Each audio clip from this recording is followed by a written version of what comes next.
And now for the DVDs. So this first one is a documentary that I was shown in the first English class that I took at my junior college, but after viewing it, I thought that it was a pretty good documentary. It really highlighted some of the inequality that's still left in our society today, although, unlike the case against 8, many people who see this will definitely cry overkill with it, but I enjoyed it and felt like picking it up, so I got Misrepresentation, which is basically a movie that highlights how women aren't, properly represented or still treated equally in terms of the film industry and a couple of real life situations. Although the film industry is more the stuff that stood out to me based on my memory. It's been years since I watched it. Okay, right. Now this next one, I'm just going to show you because the explanation is better after I show it to you. It's a Wonderful Life. So as you can imagine, the explanation is why did I get the DVD rather than the Blu-ray? Simple. The Blu-ray omits a personal remembrance where the son of the director talks about his father and also reflects on the impact that this movie made. Now, I'll be firmly honest, the special features on here aren't that great, but I'd rather have them than not have them, and to be honest, this movie looked fine as it is, because, it is a black and white movie that has, no real extra special effects to speak of, other than camera fading, so... Yeah, and, although this does say 2-disc collector's edition, the second disc is just the colored edition, which I chucked. Yeah, don't colorize black and white movies, people. If it was filmed in black and white, show it in black and white. Just like if a movie didn't have any real audio in it, don't try and have people dub into it and act the dialogue out, even though I don't think people do that really. They do that when it's shot in another language, but you can read subtitles, Right. So this was a movie that I checked out some years back, and I didn't really enjoy it, but I've been thinking about getting some cheaper movies in the collection, so this is one that I thought of, and I'm like, okay, it's good to turn on to kill a few brain cells, but the killer was when I rewatched it, it was actually a lot better the second time around, surprisingly, and that was a real shock. I got D.E.B.S. So if you know what this movie's about, I think you can understand where I'm coming from. If you don't know what this movie's about, look it up. People can explain that way better than I can. But do not set your expectations high with that movie. Do not. Speaking of cheap movies, this was a movie that I saw a decent amount of when I was younger, checked it out a few years ago, and actually really, really enjoyed it, which is interesting since this is a Disney movie. Although it be it's live action, I got The Parent Trap with Lindsay Lohan and a couple of other fairly well-known people. There is a Blu-ray of this, but it omits the special features, and again, this looks fine as it is, even though you can tell it's still in the shrink wrap, yeah. I haven't seen any of the original movies, and to be honest, I don't think I'm going to, because that's what I saw when I was younger, and I'm not trying to knock them off. It's just, there's just times where you see a movie that's based off another one and you don't feel like seeing it, because, for instance, I have really no real interest in seeing the original Total Recall or any of the other adaptations of The Thing that were based on the same source material that John Carpenter took his The Thing movie with Kurt Russell and what's the black guy's face? Keith David. There. I'm sure you know what I'm talking about. And these next two were two movies from my youth that I watched a decent amount of times, and as an adult, I definitely can say that I appreciate a lot more. One definitely more than the other, though. I got the first Angels in the Outfield movie and the first Sandlot movie, even though the sequels to this movie actually are titled differently. You've got Angels in the End Zone, which is okay. It starts off pretty good, but as it goes on, it isn't as good, but it does have a touching ending and a few moments in between, let me tell you. It does feel real, although this one does it way better, let me tell you.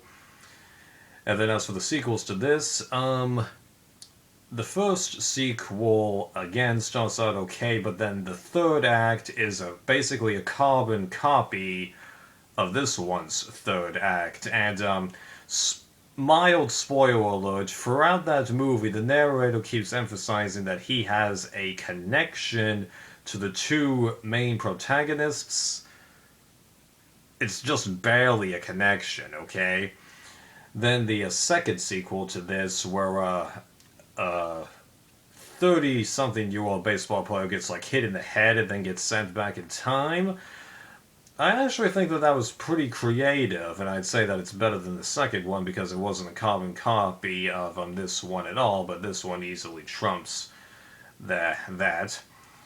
Oh, I forgot to talk about the second sequel to this, Angels in the Infield. Don't bother with that, okay? Just do not. I mean, like, the first 20 minutes of it are nice, but then it descends into cheesy scene after cheesy scene, and you just are face planting by the end of it. Just do not watch that movie. Do not. Thankfully, that one's tough to find, so... Okay. Expanding my collection of a particular collection that you're going to see a lot more of in the next part. I got a Wii acquisition and a new edition of Batman Beyond and Superman the Complete Animated Series, which are both part of the DC Animated Universe. If you recall, on my first ever true DVD and Blu-ray update, you saw that I had the original release of this, you know, where it was like a big rectangle and you had to slide it out of the box, you know. Well, I had to sell that when I was with my uncle, so thankfully my mom and stepfather got me this, and to be honest, I'd rather have this because I'm not a huge fan of sets that you gotta slide stuff and it takes some work to get to the DVDs. Just let me pull out the discs, you know? So I'm looking forward to checking that out because I liked Return of the Joker, and I'm hoping that that's going to be a lot of fun. Just like I'm hoping this is going to be a worthy companion to the Batman animated TV shows. Although, I'm kind of worried about the discs in here because for those of you who bought the individual volumes, the original ones, you gotta deal with flipper discs. Yeah. Now, supposedly, I think I saw something that indicated that this has been re-released, so all the discs have, like, artwork similar to this, but I don't know.